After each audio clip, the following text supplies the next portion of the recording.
Assalamualaikum warahmatullahi wabarakatuh. Bismillahirrahmanirrahim. Allah la haula wala quwata illa billah. Asyhadu an la ilaha illallah wa asyhadu anna Muhammadar Rasulullah. Allahumma sholli ala sayyidina Muhammadin wa ala alihi wa sahbihi ajmain, amma ba'd. Alhamdulillah, terima kasih banyak. Pada sore hari ini saya bisa diberikan kesempatan bisa bercerita kembali ya, dan terima kasih banyak bagi sahabat-sahabat kitab kehidupan yang masih setia dengan channel ini. Semoga channel ini terus berkembang. Jangan lupa subscribe dan komen ya. Semoga cerita ini berkembang dan semakin maju, semakin memberikan kemanfaatan bagi siapapun, wabil khusus bagi ya, sang pembaca, ya gitulah ya. Oke, sore ini ada sesuatu kiriman dari sahabat saya ya, yang memang cerita ini memang sering dikutip dan sering diceritakan oleh Al-Maghfurlah Kiai Haji Abdul Syakur Yasin. Namun seperti biasa, ceritanya saya kemas dan saya narasikan sesuka-suka sang pembaca ya. Dan mohon maaf bila ceritanya menjadi berlebihan dan gak karuan. Iya, suka-suka sang pembaca lah ya. Oke, dengan judul Hikmah di balik keinginan. Di sebuah desa asri, damai.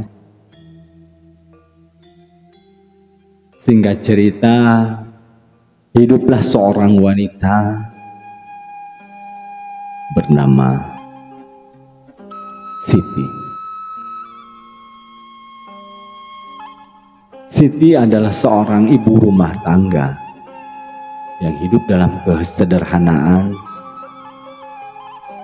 Meskipun suaminya bekerja keras sebagai petani, mereka seringkali merasa bahagia dengan keadaan yang ada. Dengan kedua anaknya yang masih muda belia, namun seringkali ada rasa yang mengganggu dalam pikiran Siti, dan selalu melihat tetangga maupun saudaranya kian hari semakin membaik dan semakin maju. Bahkan Siti sering membanding-banding dengan apa yang ia miliki. Rumahnya tetap rumah kumuh dan sedikit agak reyon.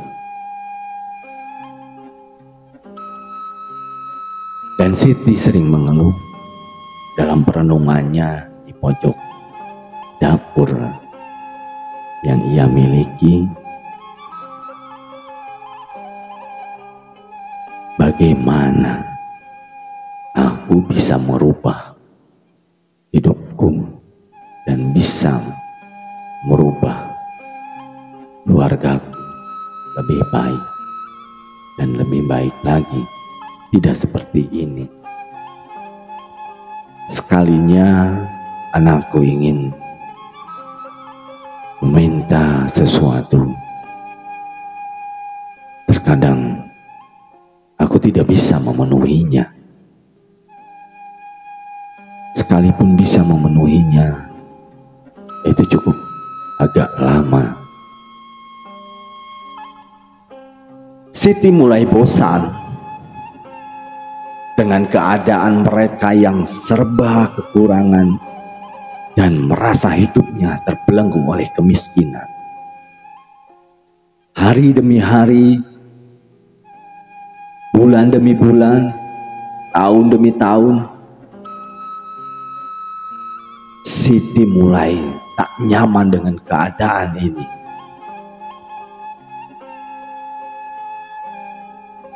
Siti mulai protes pada suaminya yang bekerja dengan buruh tani.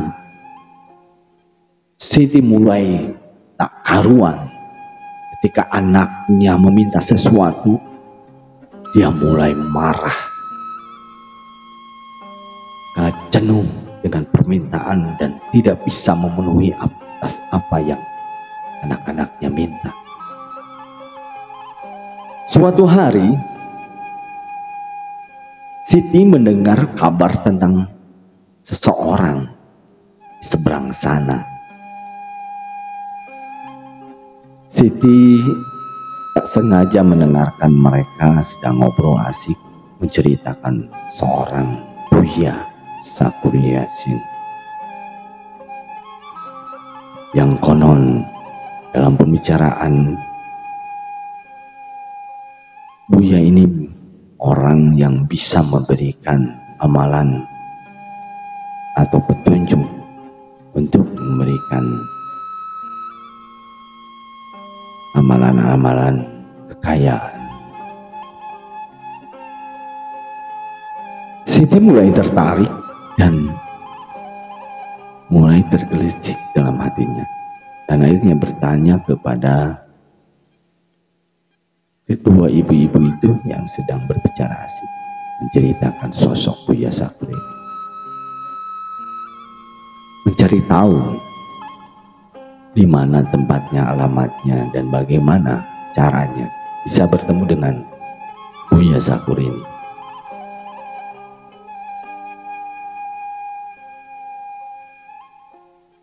Tak lama, esok harinya dari sebuah pembicaraan tadi, esok harinya Siti bergegas karena tak sabar ingin berjumpa dengan Buya Sakur. Dan akhirnya ia pun pergi ke pondok. Di dalam hatinya ketika bertemu dengan Buya, sebelum bertemu dengan Buya, dia berharap banyak bisa mendapatkan cara untuk menjadi kaya.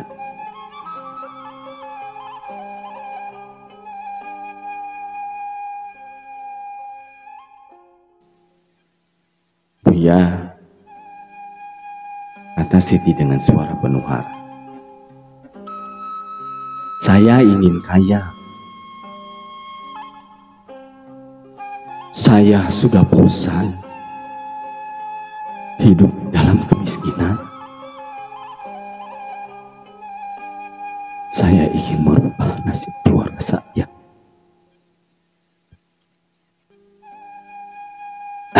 Buya Sakur tersenyum dan menatap Siti dengan penuh kebijaksanaan. Bu,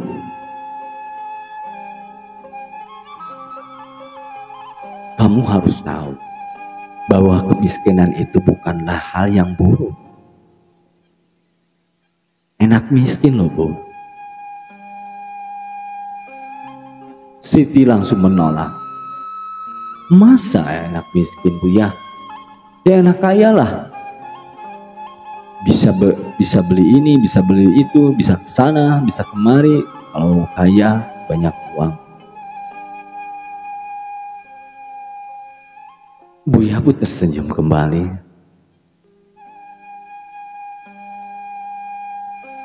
Buya Sakur tersenyum dan menatap Siti. Bu, bahkan Allah memberi ujian dalam bentuk kemiskinan untuk mengajarkan kita banyak hal. Namun kitanya belum paham. Kata Buya Sakur. Enggak, Buya. Tolong saya, Buya. Saya udah sudah bosan hidup dengan kemiskinan seperti ini. Saya ingin kaya, Buya.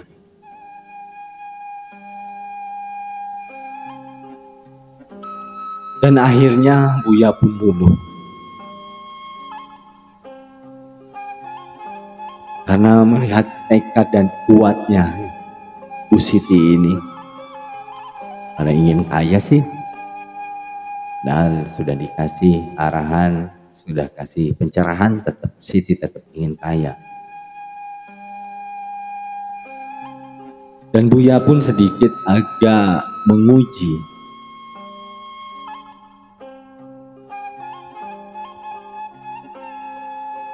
jika kamu benar-benar ingin merubah nasibmu, aku akan memberi sebuah amalan, ujar Buya. Siti mendengarkan dengan seksama. Apa amalan itu, Buya? Apapun yang Buya ucapkan, apapun yang Buya suruh akan saya laksanakan, ujar Siti.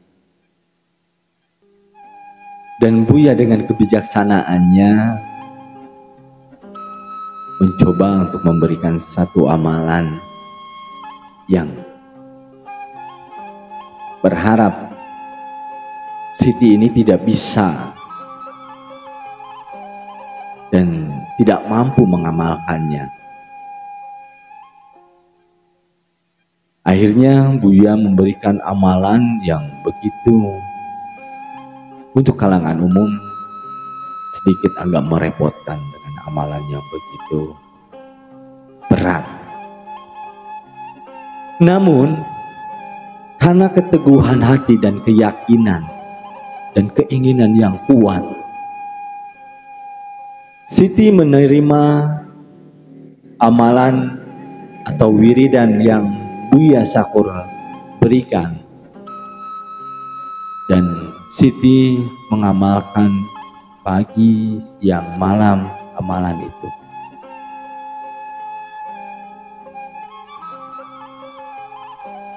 Buya Syakur kemudian berkata, bacalah doa ini setiap malam setelah salat dan berdoalah dengan sungguh-sungguh. Tapi ingat, jika Allah mengabulkan doa, kamu harus siap menghadapi konsekuensinya. Allah mungkin akan memberi apa yang kamu minta, tapi hidup ini bukan hanya tentang kekayaan.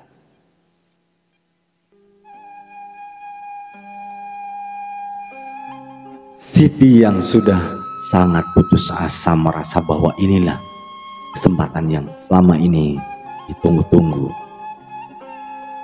Ia tidak ingin mendengar nasihat Buya Syakur lebih lanjut. Memang Bu Siti ini memang sudah gak sanggup lagi hidup dengan kemiskinan, ingin cepat-cepat kaya. Bahkan nasihat Buya pun tidak ingin mendengarkan lebih lanjut. Buya Syakur pun memberi amalan itu dengan bijaksana, dan Siti pun kembali ke rumahnya dengan semangat baru.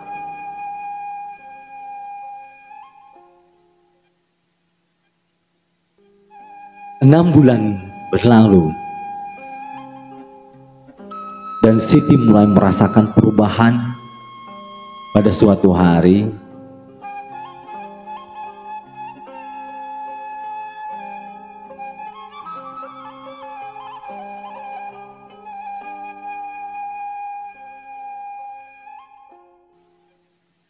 Siti datang ke tempatnya Buya Syakur dengan membawa sekantung beras dan berbagai makanan, mulai dari roti dan rokok kesukaan Buya Syakur. Wajahnya terlihat lebih ceria dan ia lebih pede bercerita Buya, doa saya telah dikabulkan.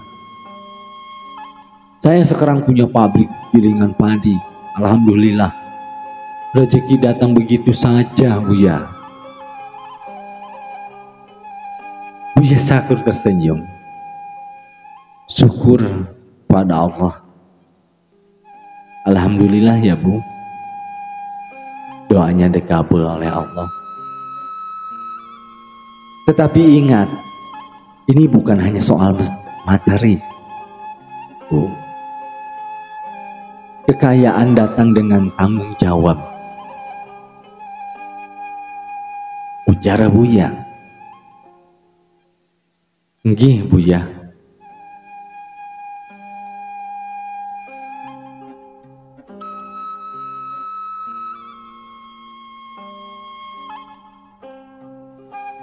Setahun kemudian, Siti kembali menemui Buya Syakur dengan mobil mewahnya dan membawa beras 1 truk, gak tanggung-tanggung.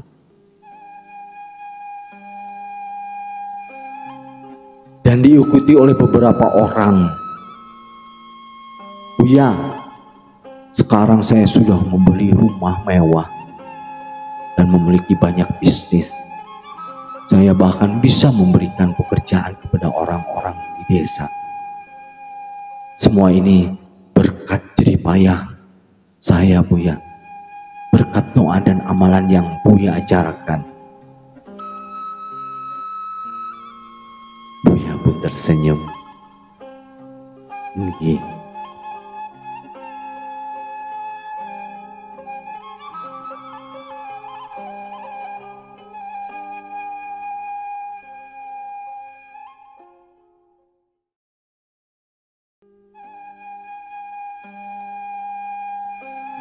Namun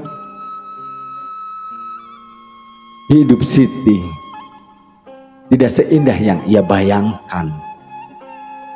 Semakin kaya, semakin banyak masalah yang datang. Mulai dari anaknya tersandung narkoba. Kejadian tak terduga terjadi, bahkan suami Siti mulai berubah. Siti merasa ada sesuatu yang tidak beres dalam rumah tangganya. Suaminya bahkan menikah lagi dengan wanita lain.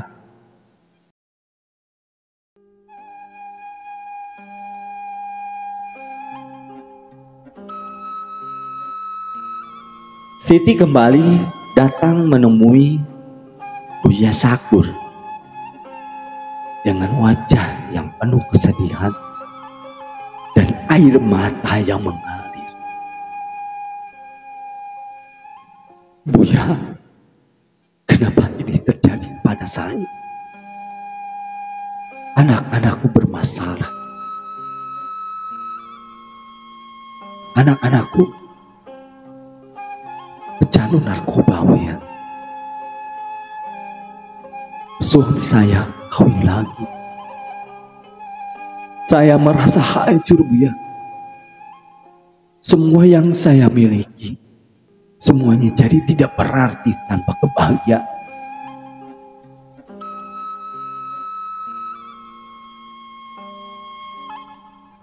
Buya Syakur menatap wajah Siti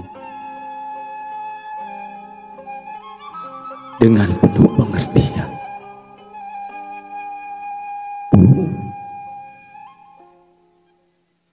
Allah memberi rezeki bukan hanya untuk mencapainya dengan usaha dan doa. Tapi ingatlah, Allah juga memberi ujian dalam bentuk kebahagiaan dan cobaan.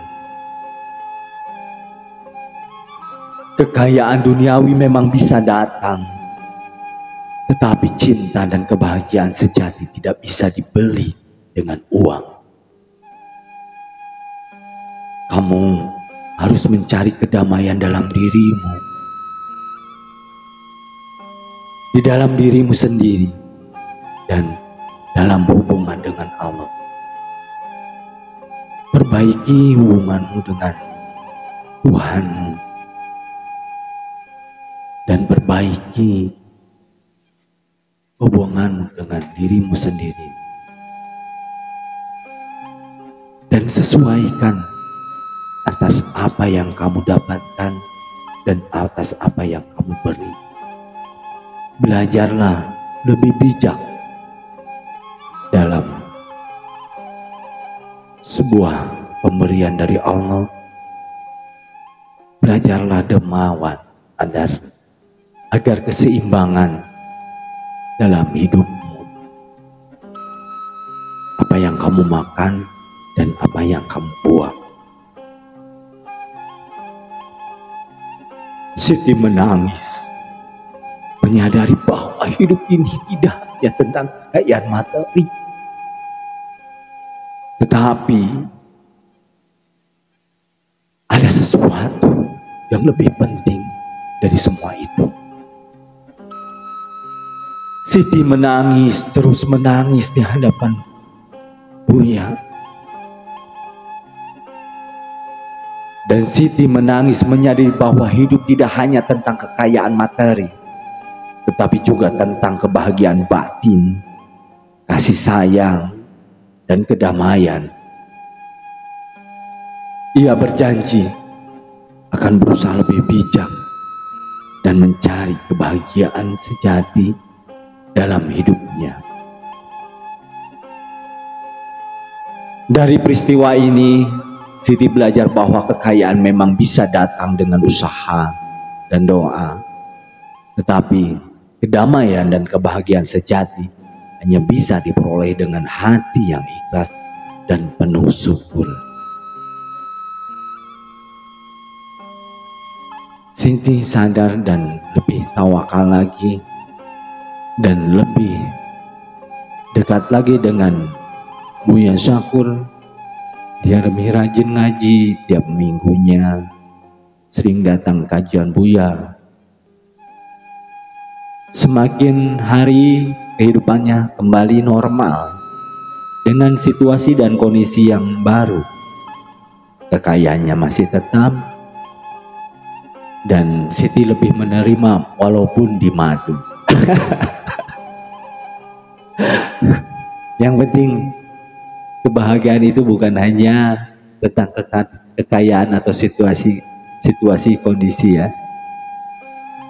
Yang penting Siti lebih menyadari nikmat saat ini, di sini sekarang, atas apa yang sudah diberikan dan diberi kesempatan oleh Allah. Dan Siti mulai menikmati hidupnya dengan hidup yang penuh keberkahan, penuh kebahagiaan, dan menjadi manusia yang berguna dan manusia yang dermawan, manusia yang bermanfaat bagi lingkungan, dan manusia paripurna, dipuja dan dipuji dan dihormati dan ditokohkan masyarakatnya.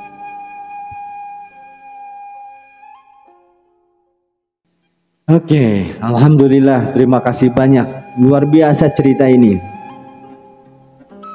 Semoga cerita ini memberikan inspirasi, memberikan motivasi, dan semoga cerita ini dapat menghibur sahabat-sahabat ya. Yang paling terutama, cerita ini bisa mengobati kerinduan sahabat-sahabat Al-Maghfurah Yai Haji Abdul Syakur Yasin Ibrahim. Dan dari cerita ini semoga kita bisa meneladani atas apa yang sudah Buya Syakur ajarkan dan bisa mengamalkannya sebaik mungkin. Akhir kalam, wabil taufiq wal hidayah. Wassalamualaikum warahmatullahi wabarakatuh.